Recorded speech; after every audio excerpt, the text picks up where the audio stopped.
I think that you must do what you like to do, and I think you can reach a good satisfaction if you do something that you like, because only if you do something that you like, you spend a lot of time to try to do in a good way, do better, and reach results. And I think is the most important thing is do a work that you like to do, and I do something that I like, so I'm happy. Because I think there are some people that is working and they don't like very much the work that they're doing. Yeah, that's true, and it's very important to know what you need to do in life in order to be happy. Yeah. Was medical school the way you expected it to be? Yeah, I was 6-year-old, a lot of lesson, especially in the first 3 years. And after we start to attend some division, and I start with the clinical division because we have to do in this way. But after I moved to a surgery division of at the beginning vascular surgery. Okay. And it was nice. I mean, big vascular surgery. It means aneurysm of the thoracic aorta, dissection, thoracoabdominal aneurysm. So tough things, and I enjoy very much to do this kind of thing, because it's a clean surgery. You see immediately the results. The patient is doing much better after the operation, and so I did this kind of thing in the last 2 years of medicine. So you only attended things that were related to surgery?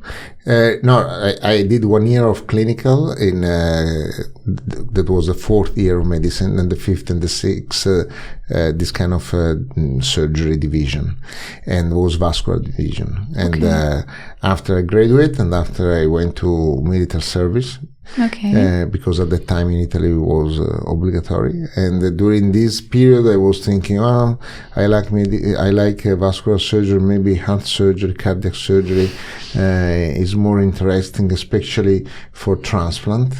Yeah. And so I was looking in Italy at that time, which was the best hospital, the best university for transplantation. Of course, cardiac, heart transplantation, or lung transplantation, or heart-lung transplantation. And at that time, the best place was in Pavia. That is a small university town near to Milan, because I'm from Milan, just 20 miles far from Milan. So I decided to go there after the military service, and I started in 1989. And so I was there for a long period of time. And at that time, we had a lot of donors. And so we had a lot of transplant, heart transplant, lung transplant, heart and lung transplant for a lot of different type of disease. And in this particular experience, I found this kind of particular patient with a rare disease, unknown disease, with a complicated name that is called chronic thromboembolic pulmonary hypertension. That is pulmonary hypertension due to a chronic complication of pulmonary embolism. And at that time, the only possibility to cure this patient was heart and lung transplantation. So a main operation, difficult operation, but a rare operation because depend of the donor. It's not a conservative surgery. If you do a transplant, you need a donor. And I was thinking, maybe it's possible to maintain heart and lung and clean the pulmonary artery. And in fact, in San Diego at that time, they developed an operation that was a conservative surgery. That means clean the pulmonary artery from this material, and with very good results. So we start to do this kind of thing in Pavia, and it was very very nice experience. So, as a medical resident, what was your, what did you do more exactly during the surgeries? What were you allowed to do? When I was a resident, you have to help the senior, of course, and you start. The residency is 5 years. In Italy, medicine is 6 years, and the residency in surgery is other 5 years. Okay. So during these 5 years, of course, you have to do different things. Clinic, not only operating room. Clinic, research, operating room, and especially you improve the percentage in the operating room when you are in the third, in the fourth, or in the last year. And at that time, when I did the residency, was very different from now, because now we have a sort of webs. Each school has other hospital connected, so a resident that come to us to do cardiac surgery must do also a short period, 3 months of general surgery, a short period of vascular surgery, other 3 months, another short period of thoracic surgery, other 3 months, just to learn, to try to learn everything. And after they move to other hospital in Italy or abroad in some place in Europe or United States. So you were already a senior by the time the San Diego technique was applied in Pavia? Yeah, I was a senior, and because we started in 1994 to this operation, so it was a long time ago. Yeah. And how was patient management back then? The patient management at that time was a little more difficult than now, because if you have only transplant and you have more recipient than donor, you already know that you are not able to cure everyone. But on the other hand, this is a rare disease, and at the time very few doctors were aware about this disease, so we didn't see a lot of this patient. Now, on one hand, we use this conservative technique. On the other hand, the doctors in Italy start to know this disease, start to know that we were doing this kind of surgery, so the number of patients increase quite a lot. No, that's very nice. That's very beautiful for the patients, because I think that's life-saving for them. And I think their stories are very impressive for you. Do they ever get to your heart? Yeah, and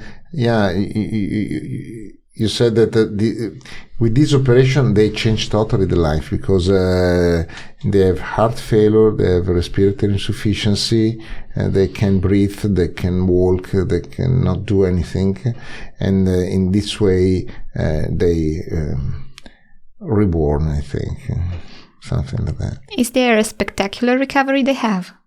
Oh yeah, absolutely, and we have patients that now are more than 20-25 years that they had the surgery, and they are doing very well. The only thing that they must do is take anticoagulation, because they have this kind of thrombophilia, and so they develop thrombi everywhere, and so to avoid the recurrence of the disease, they must take anticoagulation. Oh, that's very impressive. But I believe that there are cases that do not go as planned. Yeah? Yeah. How do you get through these? When a patient is not doing very well, it's always a bad thing for you, for the patient, for the parents, but it's part of there is nothing with risk zero. Not only medicine, in all our life, even cross the street on the zebra crossing is not risk zero. So especially if you are doing a very difficult operation in very sick patient, the risk could be low, medium, high. But if on the other hand you have a very short expectancy of life and a very bad disease, of course, you try to save the person. But do you ever blame yourself for not, being able to offer the patient something? Well, when at the beginning of this history, when the problem were donor, you cannot blame anyone, because if you don't have donor, you cannot do the transplant. When we start this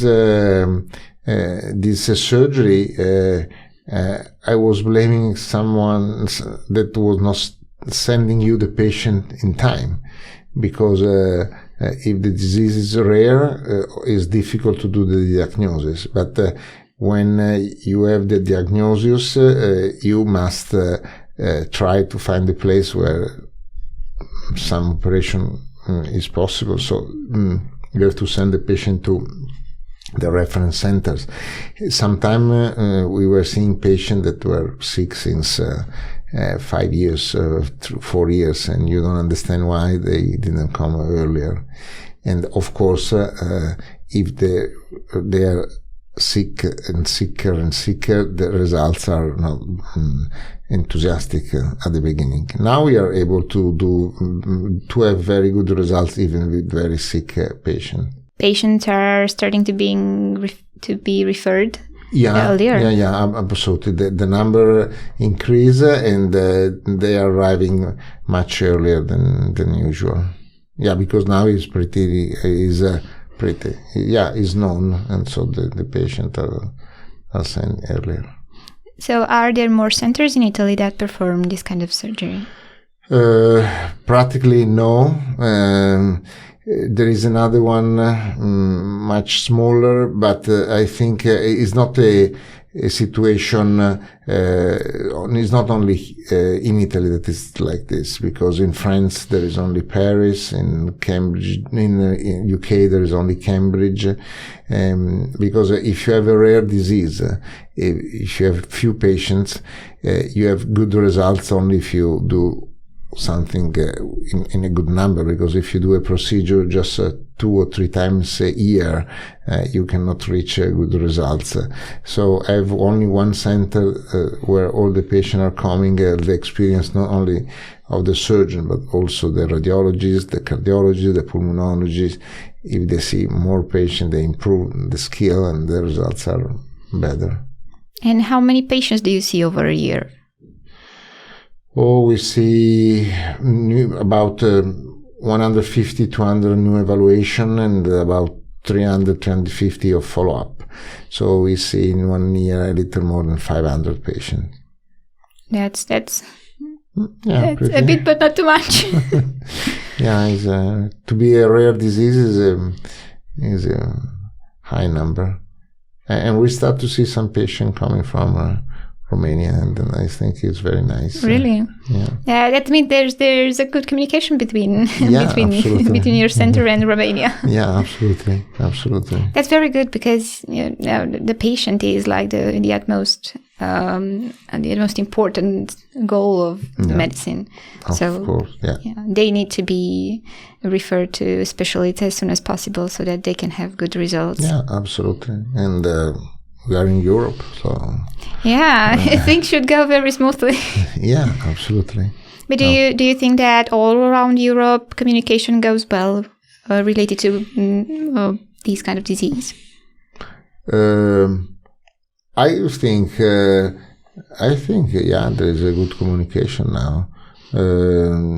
If you are a doctor, where are the center that are doing something that maybe are not doing in other countries? So I think, I'm speaking about this disease. I think there is a good communication. We can improve, of course, and I hope we are going to improve, and like we did in the last 30 years, we are going to improve in the next 10 years. But I think we are doing a good job. Is this your position now, where you wanted to be when you were younger? Yeah, I'm pretty happy with my position now, and I'm doing, as I told you before, something that I like very much, and yeah, I'm happy. Is there anything you would like to achieve more in your career at this moment? To have more time. Yeah, but this is impossible. Yeah, to have more time to be able to do more things, because to have time is very important to have, and to do a lot of things. And sometimes during the day you look at the watch and say, oh my God, it's already 3 p.m. and I have so many things to do. Why is not 11 a.m. so I can do other things? Yeah. So if you had all the time in the world, what would you like to achieve? Well, this is a tough question. Well, spend more time with my kids that grow up too fast.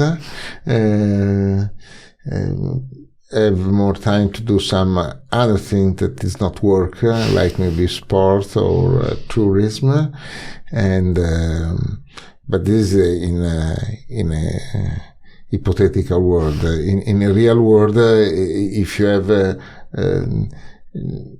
lot of patients, you have to try to reach a good standard with this patient. Of course, you must have people that is working with you, because a team is absolutely important, because you cannot do alone everything.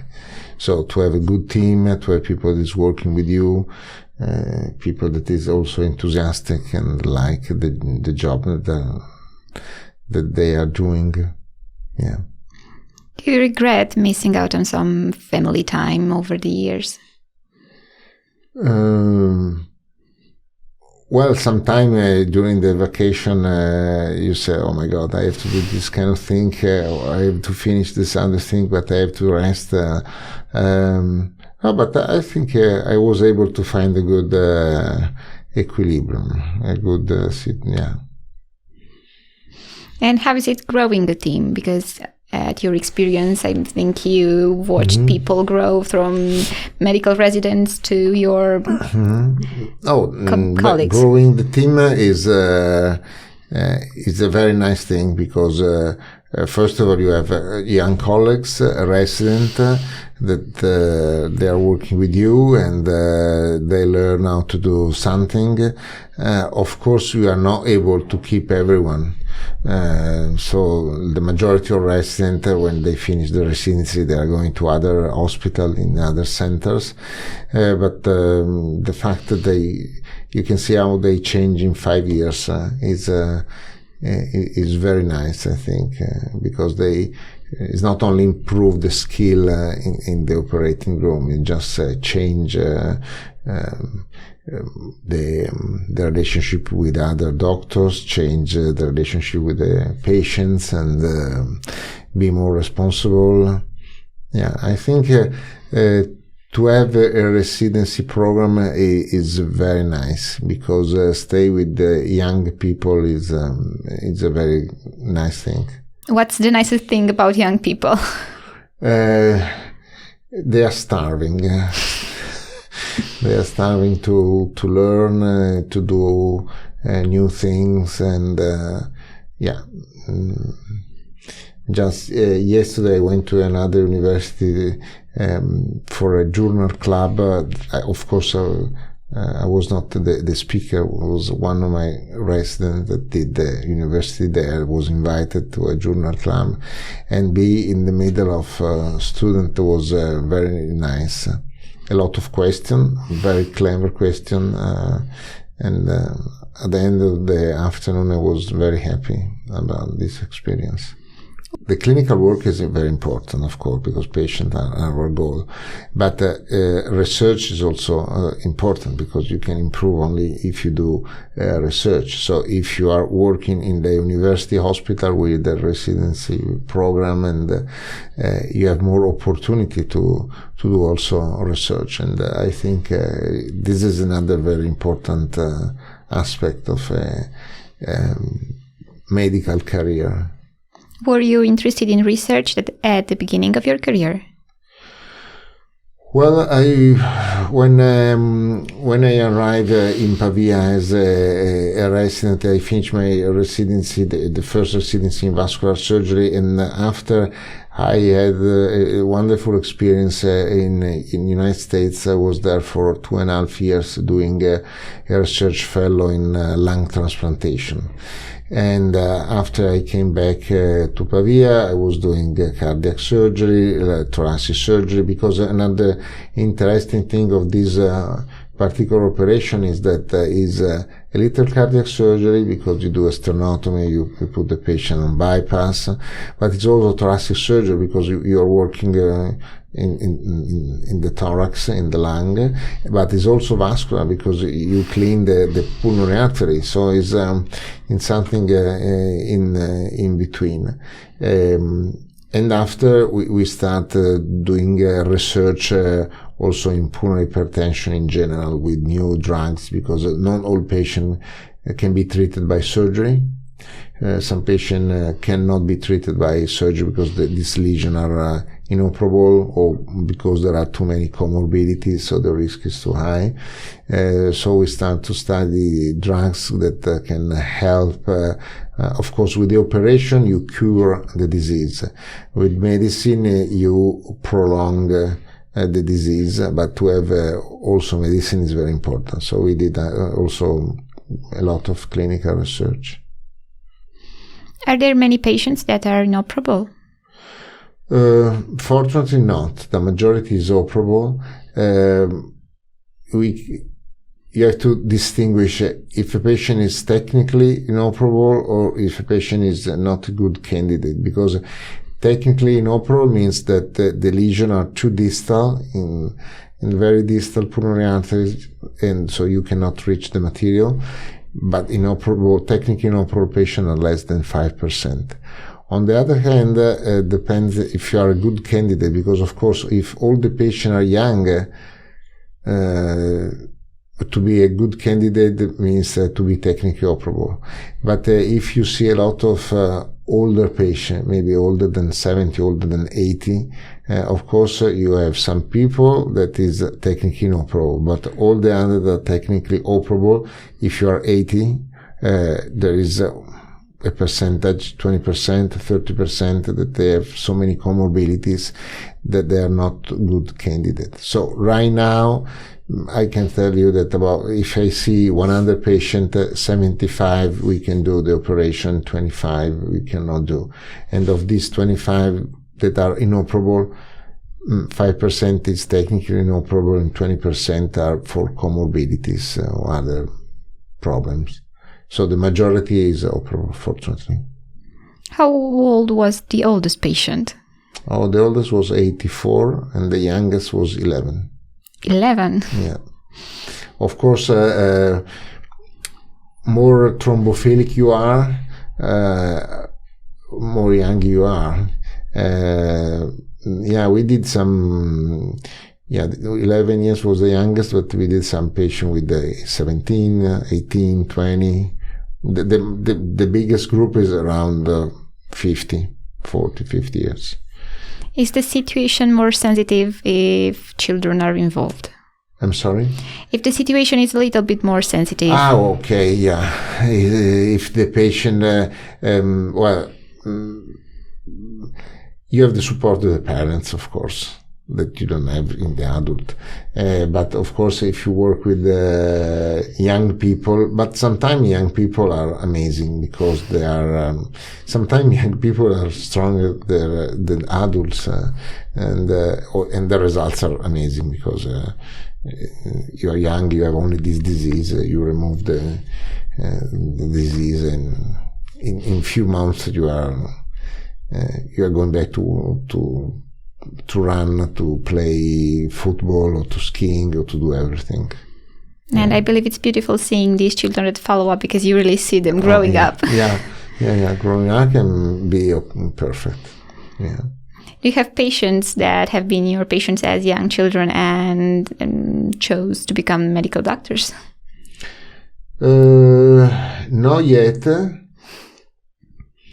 I have a patient, for example, a female that decided to have children.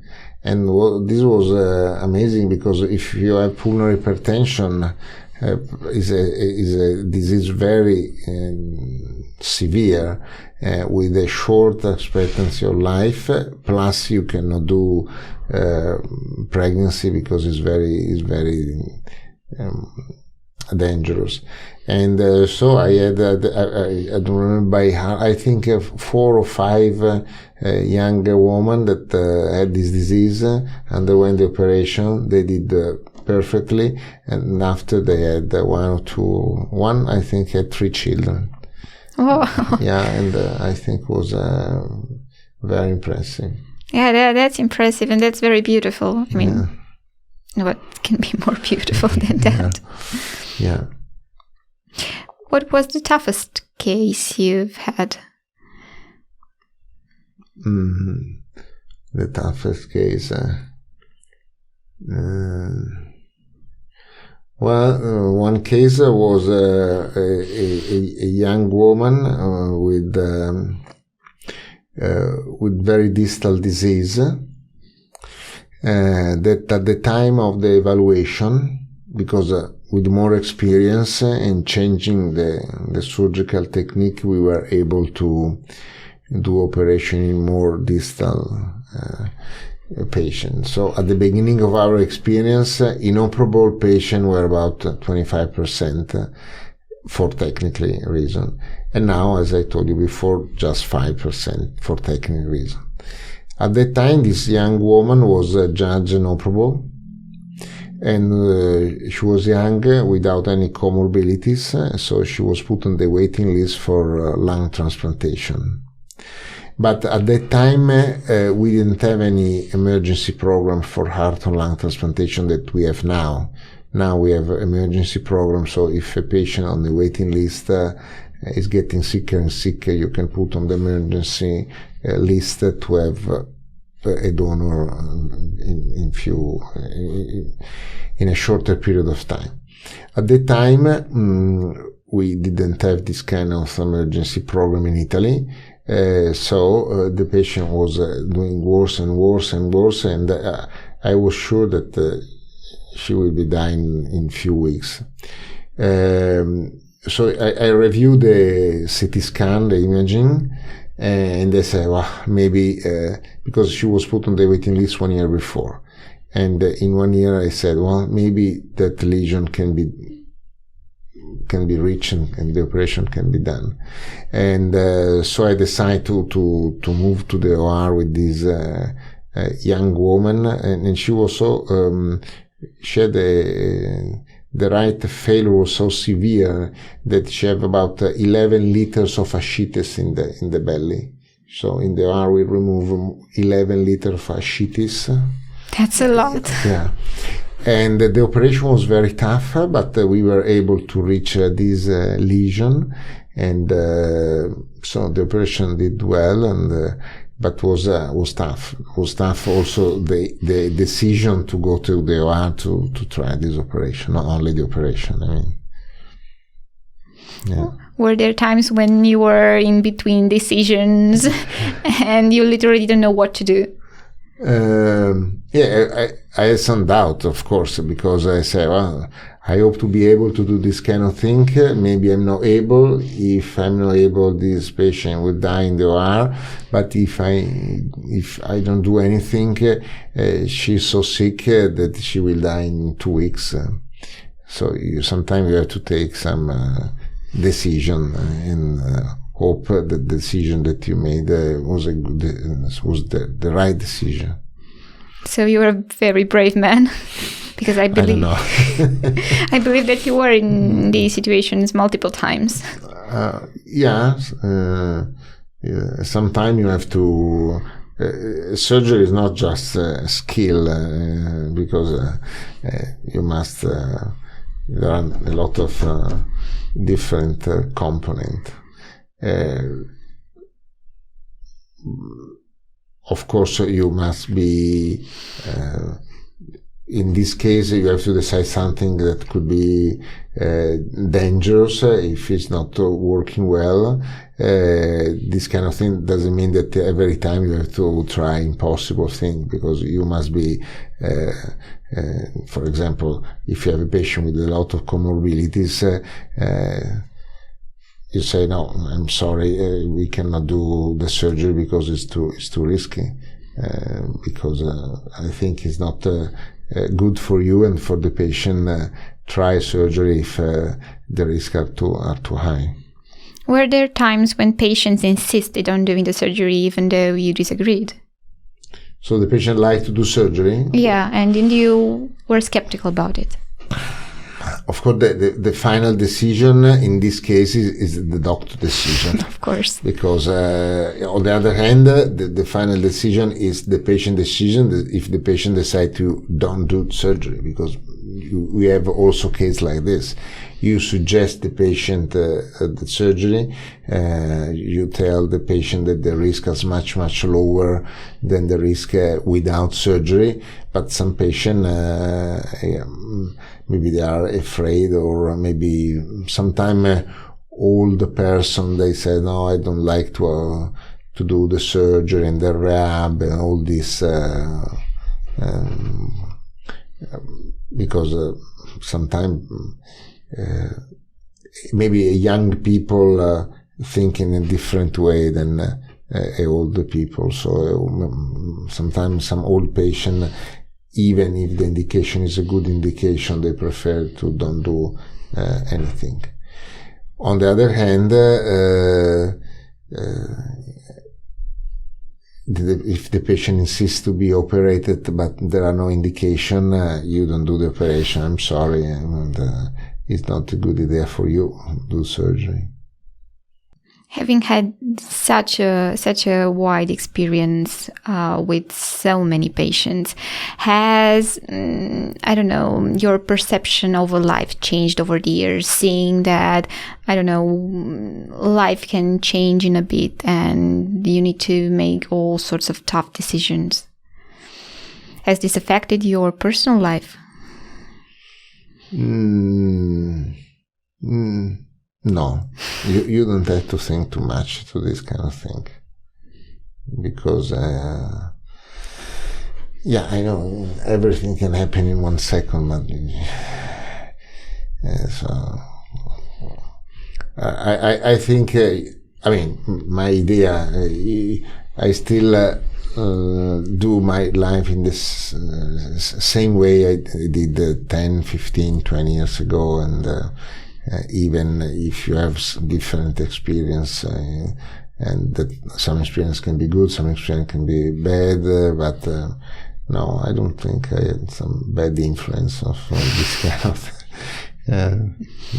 So you'd recommend what you do for other people? Yeah, absolutely. How do you encourage young doctors to follow your footsteps, for example? That it is a very good job. There are a lot of nice jobs, of course. To be an architect is a nice job, to be an engineer is a nice job, to be a lawyer is a nice job. But I think to be a doctor is you have a contact with people. For example, well, depends which kind of doctor you are, because of course, if you are a radiologist, for example, you do beautiful things, especially interventional radiology, but you don't have a close contact with the patient.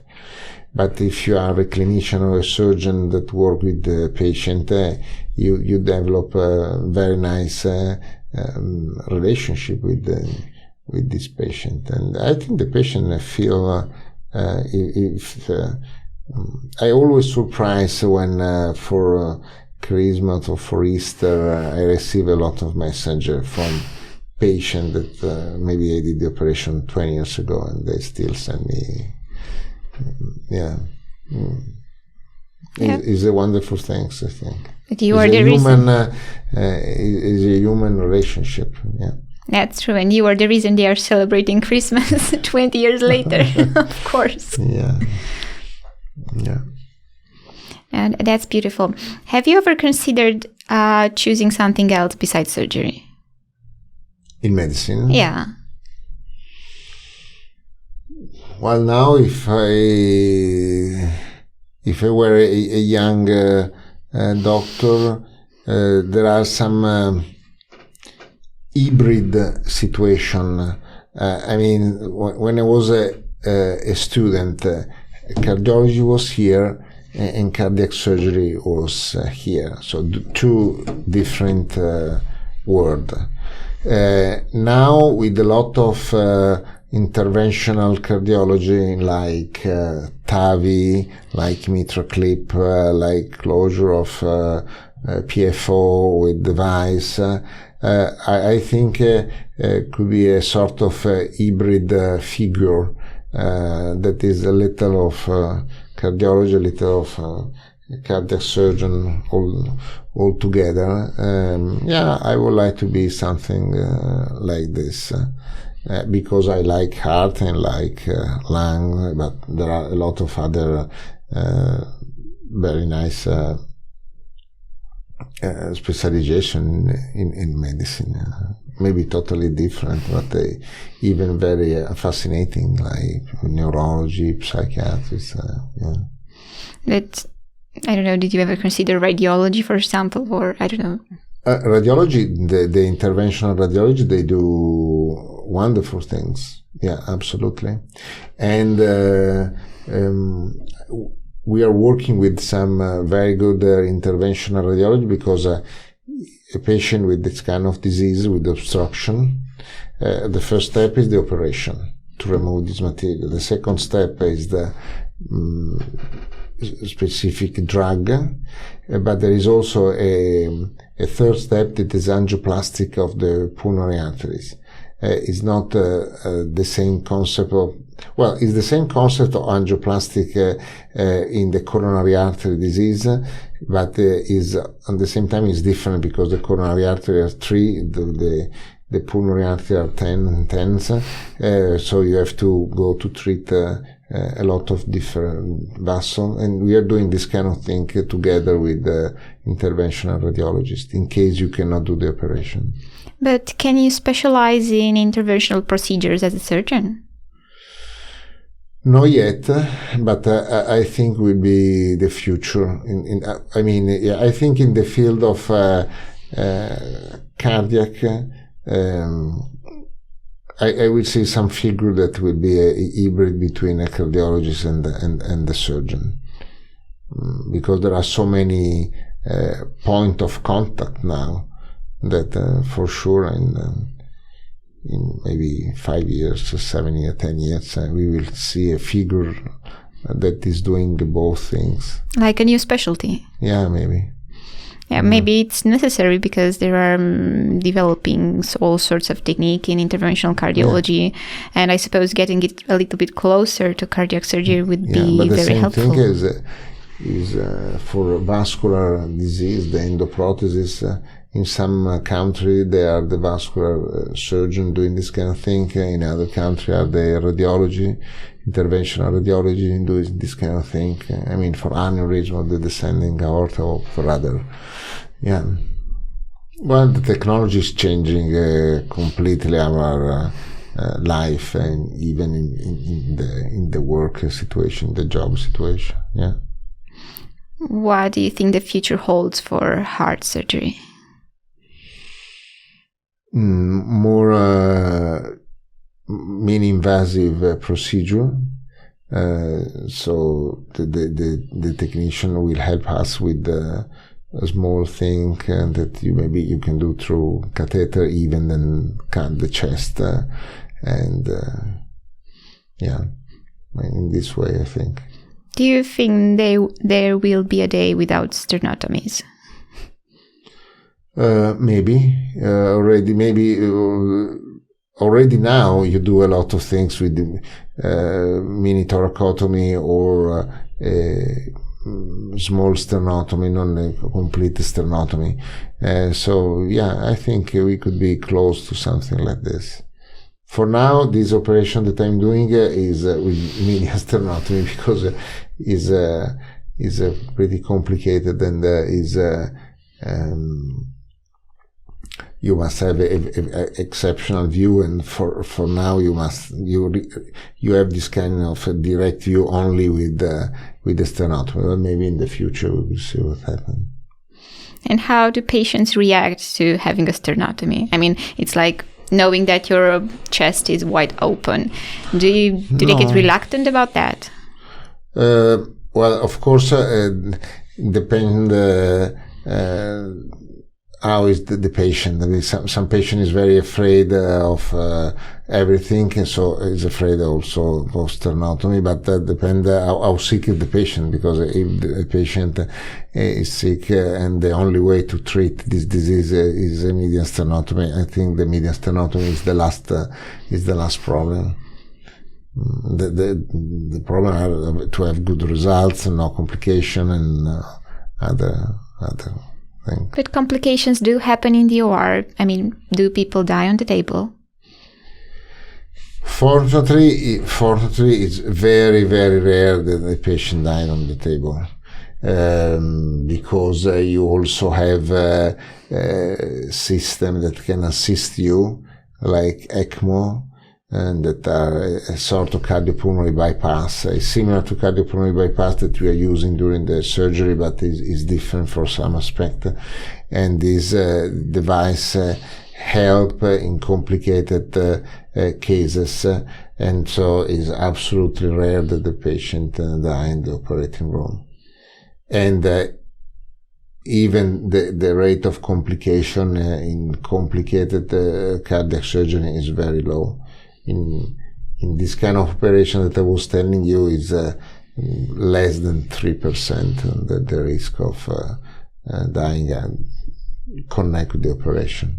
That's a very good number and very encouraging for a patient who needs the surgery, I think. Yeah, absolutely. I think it can be of help if the patient is undecided about whether they want or do not want the operation. I think that the important thing is explain to the patient the right things.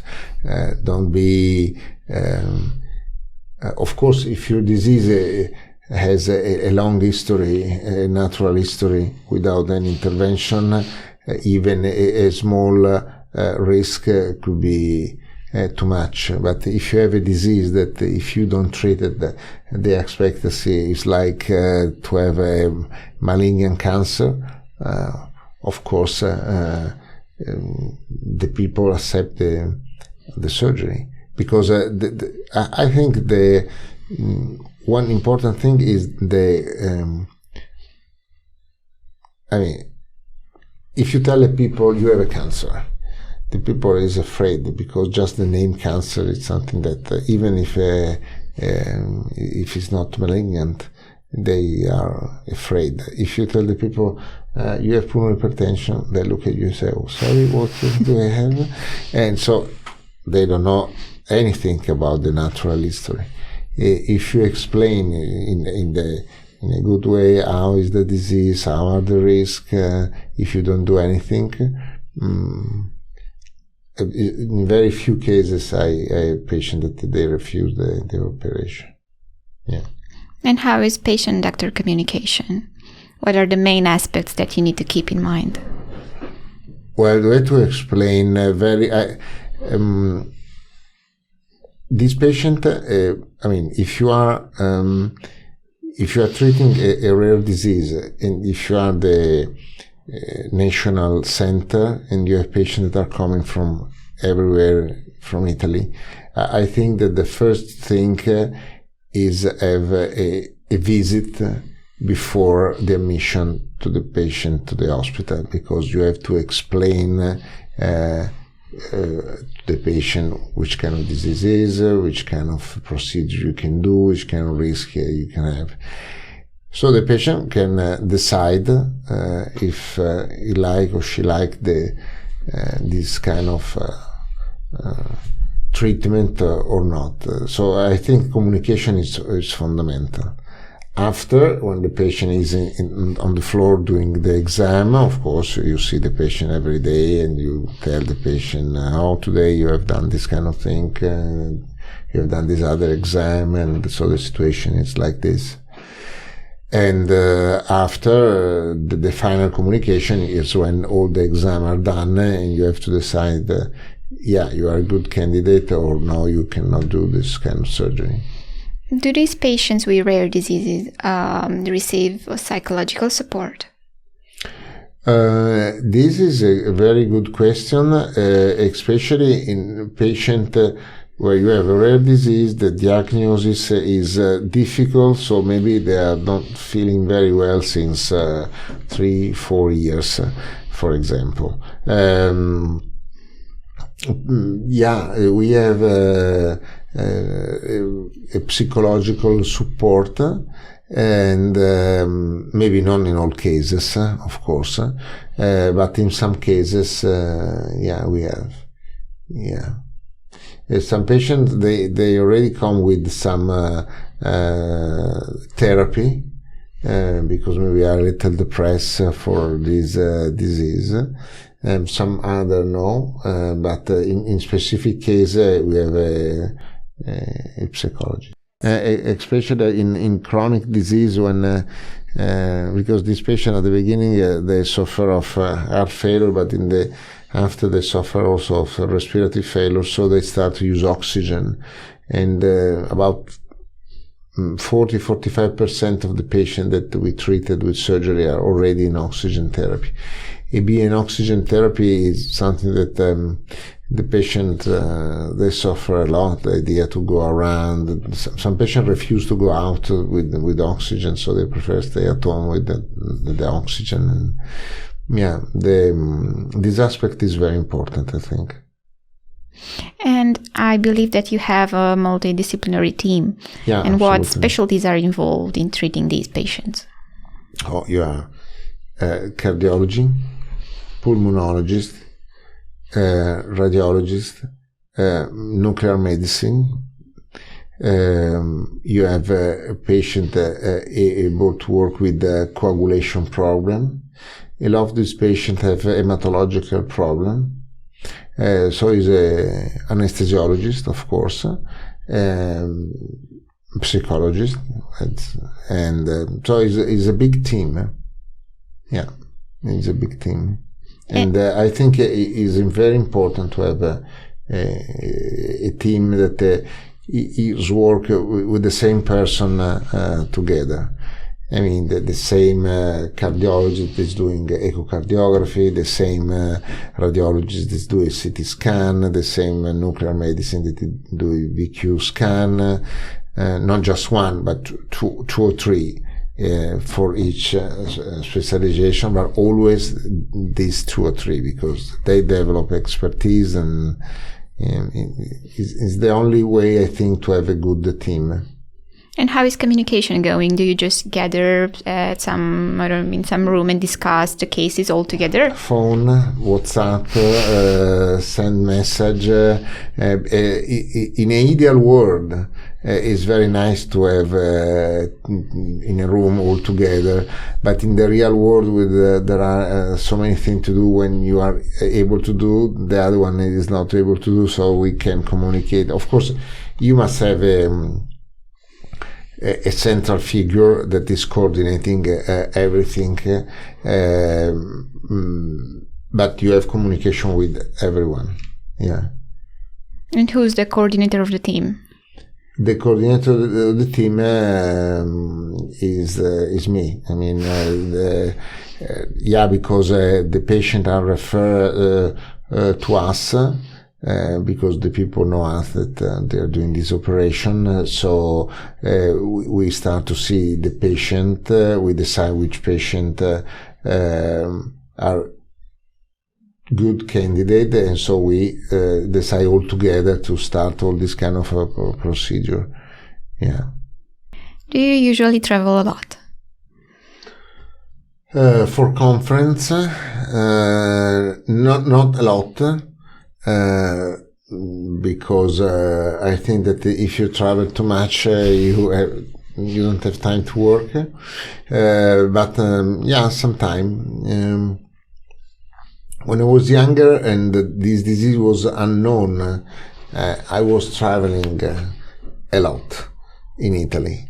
I went to tens and tens and tens of cardiology conference, pulmonology conference, and internal medicine conference, because another aspect of this disease is that it is a sort of transversal disease, because if you have a myocardial infarction, you come to the hospital, you go to cardiologist. If you have I don't know, pulmonary fibrosis, and you come to the hospital, you go to pulmonologist.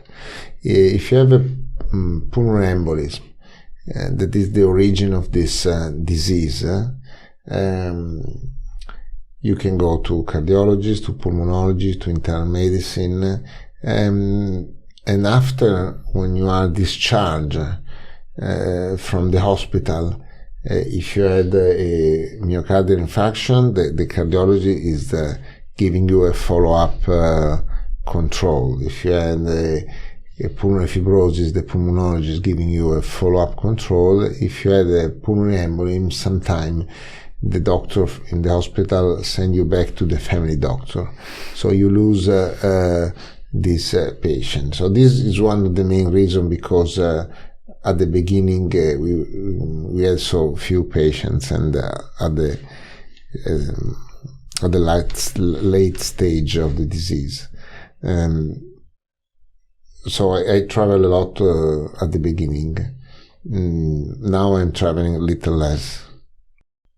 I think there are other people that can do the job that I did, but of course it's a lot of sacrifice, because if you and another thing that